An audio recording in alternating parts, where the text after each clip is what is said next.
Hey guys, welcome back, my loves, to the Healing Seat with Monique, where silence breaks, truth rises, and healing begins. This is a sacred space where we breathe, release, and rise together, and every word spoken here is for peace, truth, and renewal. So guys, take a deep breath, get comfortable, and let's talk truth, heart to heart. So guys, she was my best friend for 30 years, my children's godmother, the sister I never had. I held her hand through seizures, cancer, heartbreak, and loss. I stood by her side until I found out she was standing beside my husband in secret. This episode is about betrayal at the deepest level, about the woman who watched me break, watched my children cry, watched me question my own sanity, all while hiding the truth of her affair with my husband. This is not gossip, this is exposure. This is healing, and this is for every woman who's ever been betrayed by someone she trusted with her life. This one is for you, my loves. Let's get started. Shakima, I've known this girl since 7th grade. 30 years of friendship.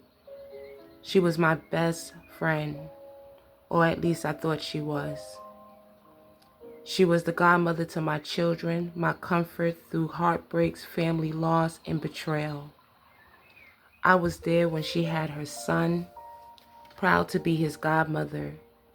I did so much for that little boy: school supplies, birthday parties, clothes, anything she needed, I gave without hesitation. I celebrated her birthday every single year. I bought a cake to her house and took her out to dinner. But in all 30 years, she never truly celebrated me. She pretended to, but never genuinely showed up. People always talked about her smell, how she dressed, her attitude, and I always defended her. When people were stealing from her, doing her all kinds of ways, I always stood up for her. I stood beside her when others turned away. She had epilepsy and later developed breast cancer. She was having seizures all the time. Sometimes she would have 20 seizures a week. She would have seizures anywhere and everywhere, in the street, at her job. She went to school to become a medical assistant, and she couldn't practice her field because she was always having seizures at her job. Every time she was admitted into the hospital, I would go see her right after work and sit with her just to uplift her spirit and bring her food, make her laugh, and just made sure she didn't feel alone. When she got pregnant, I cheered for her. I was so proud of her. I helped her with everything for that little boy. But all the while, she was hiding her betrayal. She was always jealous of me, of my hair, my jobs in the medical field, because she went to school for medical assistant and she couldn't practice. And here I was, I never went to school for anything medical, but God has always blessed me with good jobs, always being at the right place at the right time, networking myself, being productive. And I always had good jobs, and she couldn't stand it. She couldn't stand my strength. She would make slick comments, little remarks that revealed her envy. She buried behind the fake smiles. She was sleeping with my husband, Robert, since my little girl was 2 years old. She's now 13 years old. She was sleeping with my husband in hotels, even in my own home, behind my back, while watching me cry and break apart. She wasn't a victim. She was a willing participant. She knew everything he was doing behind my back, and she watched silently while my spirit shattered. She thrived off my pain. My confusion was her power. My secrets were her source of control. And when I began to rise, she hated it. She hated that I could survive without her, that I no longer saw her as my sister. She slandered my name to anyone and everyone that would listen. She called me a hoe, a prostitute. She told people that I was making my money by sleeping with people to pay my bills. She felt like I was getting things because of how I looked. She told people I was a drug addict. She told people all kinds of different things about me, so they would turn their back on me. She turned her own family against me, and I was so close to these people. These were people that I laughed with, ate with, went to barbecues with all the time.